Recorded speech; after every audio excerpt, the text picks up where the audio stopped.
Control ചെയ്യാനായിട്ട് എല്ലാ കാലത്തും തന്നെ ഉപയോഗിക്കപ്പെട്ടിട്ടുള്ള ഒരു കാര്യമാണ് അവരെ ഗിൽറ്റി ആക്കുക, അതുപോലെ അവരെ ഷെയിം ചെയ്യുക, നാണം കെടുത്തുക.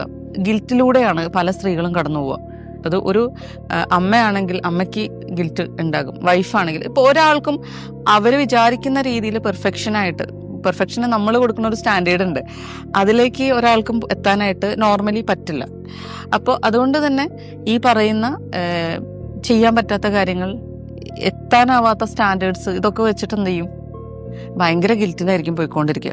അപ്പോൾ ഈ ഗിൽറ്റ് വരുന്ന സമയത്ത്, ഈ കുറ്റബോധത്തോടു കൂടി ജീവിക്കുമ്പോൾ പൊതുവേ നമുക്ക് ആങ്കർ ഇഷ്യൂസ് ഉണ്ടാകും, ഭയങ്കര ദേഷ്യമായിരിക്കും. കാര്യം എക്സ്പെക്റ്റേഷൻസ് വേഴ്സസ് റിയാലിറ്റിയാണ് ശരിക്കും ആങ്കറായിട്ട് വരാം.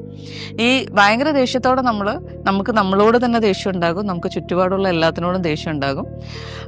അപ്പോൾ ഈ ഒരു ദേഷ്യത്തോടു കൂടി നമ്മൾ പെരുമാറും. അതല്ലാന്നുണ്ടെങ്കിൽ ഈ ദേഷ്യത്തെ നമ്മൾ സപ്രസ് ചെയ്യും. ഗിൽറ്റ് വരുന്ന സമയത്ത് നമ്മൾ മനസ്സിലാക്കേണ്ടത്, നമ്മൾ മനുഷ്യരാണ്.